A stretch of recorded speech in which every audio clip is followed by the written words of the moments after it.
Hello बच्चों, Savita फाउडे academy में आपका स्वागत है। बच्चों, आप लोगों को कहानियाँ सुनना पसंद है ना? तो चलो आज एक हिंदी कहानी सुनते हैं, जंपी की मस्ती। और एक कहानी लिखी है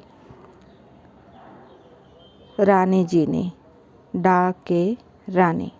तो चलो कहानी शुरू करते हैं। मैं कहानी पढ़ूंगी, तभी आप कहानी सुनोगे ना? तो चलो, अच्छी बात है, आप लोगों को कहानी सुनना तो पसंद है ना?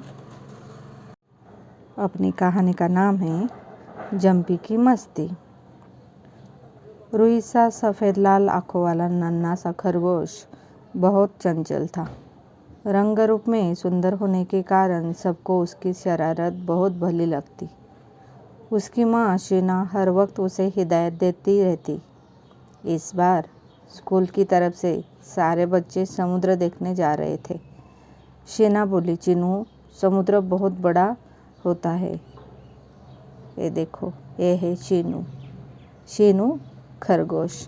और खरगोश कैसे, कौन से कलर के रहते हैं? एकदम सफ़ेद, रुई जैसे। देखो, शीनू जा रहा है समुद्र देखने और उसकी मम्मी उसको बाय कर रही है ना? तो चलो आगे की कहानी सुनते हैं। उसकी बड़ी बड़ी लहरें जानवरों को बड़ा कर ले जाती हैं। उसकी बड़ी बड़ी लहरें जानवरों को बहा कर ले जाती हैं।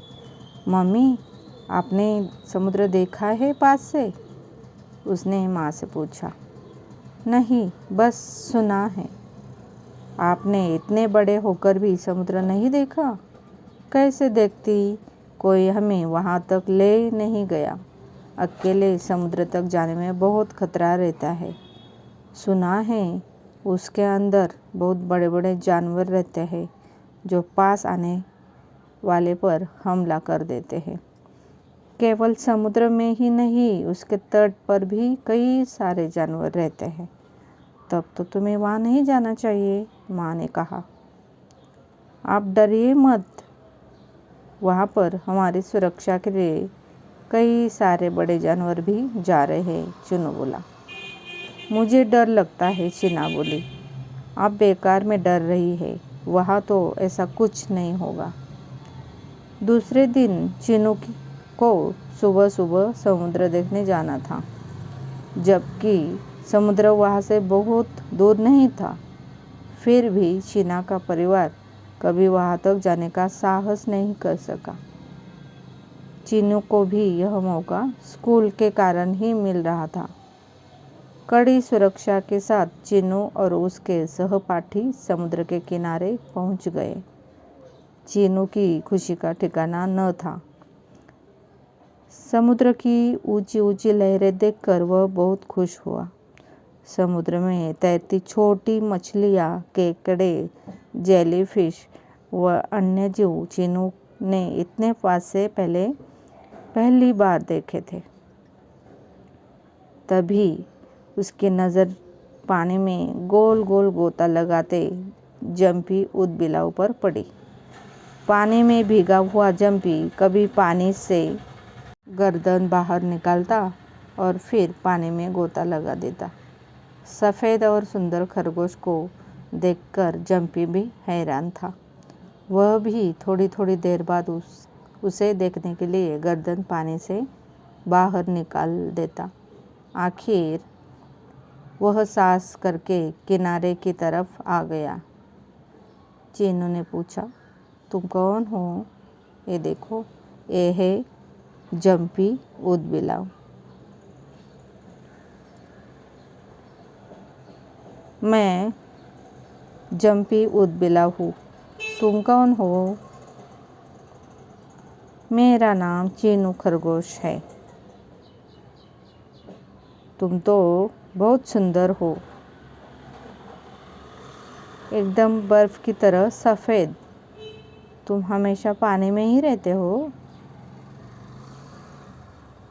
नहीं, हम कुछ समय के लिए धरती पर भी आते हैं, लेकिन भोजन के लिए हमें पानी में जाना पड़ता है। हम तो खाना बाहर से बाहर ढूंढते हैं, चिनू बोला। लगता है तुम घास पात खाते हो। हाँ, तुमने ठीक समझा। हम शाकाहारी हैं और हम मांसाहारी। दूसरों को खाकर हम अपनी भूख मिटाते हैं। जंपी बोला तो चिनू सहम गया। डरो मत, हम छोटे जीवों को खाते हैं। मछलियाँ, सीप, केकड़े आदि हमारा भोजन है। जंपी बोला, तुम्हें पानी में तैरना अच्छा लगता है? बहुत अच्छा, चलो तुम्हें समुद्र की सैर करा दूँ। ना बाबा ना, मुझे तैरना नहीं आता। वहाँ पर बहुत सारे बड़े बड़े जानवर होंगे। है तो सही, पर चौकन्ने रहकर हम उनसे बच निकलते हैं। तुम थोड़ी देर ठहरो, मैं अपने लिए कुछ खाना लेकर आता हूँ, कहकर जंपी ने पानी में गोता लगा दिया। कुछ देर बाद वह पानी के ऊपर आया। इस बार वह पानी में उल्टी नाव की तरह तैर रहा था। उसने एक छोटा सा पत्थर छाती पर रखा हुआ था और दूसरा पत्थर उसके हाथ में था। दूसरे हाथ में कुछ सीप थी जिन्हें वह पत्थर पर रखकर फोड़ रहा था और बाहर का खोल तोड़कर अंदर से मांस खा रहा था। चिनू को उसे देखने में बड़ा मज़ा आया। जंपी चिनू से बातें भी कर रहा था और सीपों को फोड़कर खा रहा था। तुम भी खाओ। नहीं, मैं मांस नहीं खाता, चिनू बोला। जंपी के ठाट बाट देखकर चिनू हैरान था। उसे कोई तनाव न था। तुम स्कूल जाते हो? चिनू ने पूछा। पानी के अंदर स्कूल है ही नहीं, हमें तो हमारे माँ बाप ही पढ़ाते हैं। तभी सर ने आवाज़ लगाई। चिनू, उतनी देर वहाँ क्या कर रहे हो? इधर आओ। चिनू ने जंपी से विदा ली। अच्छा दोस्त, चलता हूँ। तुमसे मिलकर मुझे बहुत अच्छा लगा। मौका लगा तो फिर मिलेंगे। मुझे भी तुमसे बात करना भला लगा। जीवन में अब शायद ही कभी मुलाकात हो, जंपी बोला और दोनों ने विदा ली। चिनू अपने साथियों के पास आ गया। सर सभी को समुद्र जीवों के व्यवहार के बारे में बता रहे थे, पर चिनू की आंखों में तो जंपी की मौज मस्ती ही घूम रही थी। पानी में उल्टा तैरता जंपी उसकी आंखों में बस गया था। समुद्र के पानी में पैर डालते ही उसके बाल भीगकर खारे पानी के कारण चिपक गए थे। चिनू उछलकर दूर चला गया। रेत पर दौड़ते केकड़े, बिच्छू चिनू को बड़े भले लग रहे थे। शाम को घर पर लौटकर चिनू ने मम्मी को अपने अनुभव सुनाए और जंपी से मुलाकात की बात भी की। तुम्हें उससे डर नहीं लगा? नहीं तो, वह तो बहुत सज्जन था, चिनू बोला और जंपी की कल्पना में डूब गया। कुछ सोचकर वह आंगन से 2 पत्थर उठाकर ले आया और उसे अपने कमरे में रख दिया। फिर वह माँ से बोला, मम्मी, आपके पास अखरोट है? है तो सही, मैं अभी तोड़ कर देती हूँ। नहीं मम्मी, मुझे साबुत अखरोट चाहिए। शीना ने उसे 4 अखरोट दे दिए। चिनू अपने कमरे में आया। वह चारपाई पर लेटा। उसने एक पत्थर अपनी छाती पर रखा और उस पर अखरोट रखकर दूसरे पत्थर से तोड़ने लगा। उसने काफ़ी कोशिश की, पर अखरोट उससे नहीं टूटा। हल्की चोट के कारण वह टूट नहीं रहा था और बड़ी चोट से चिनू के सीने में भी चोट पहुंच रही थी। खटखट की आवाज़ सुनकर शीना उसके कमरे में पहुंची। चिनू को देखकर वह बोली, यह क्या कर रहे हो? अखरोट तोड़ रहा हूँ। अखरोट कहीं छाती पर रखकर तोड़े जाते हैं? पर जंपी तो सिर्फ छाती पर रखकर फोड़ रहा था, चिनू बोला। अच्छा, तो यह बात है, शीना हंसते हुए बोले। मम्मी को हंसता देखकर चिनू झेप गया।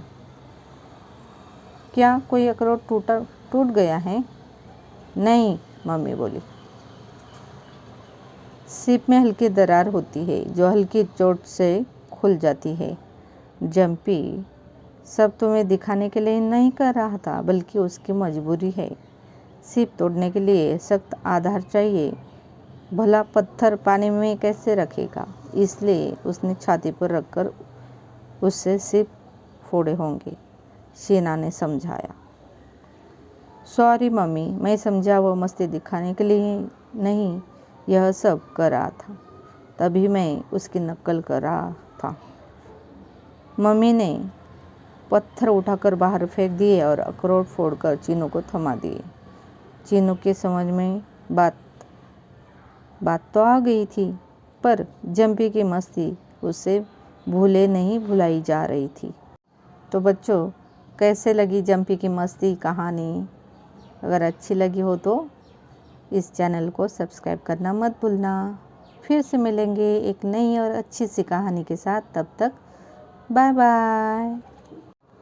और एक छोटी सी बात बच्चों, आपने जो कहानी सुनी है ना, आपने जो भी ज्ञान अर्जन किया है, आपने जो भी कहानी सुनी है, ये जंपी की मस्ती, ये अपने दोस्तों को ज़रूर सुनाना।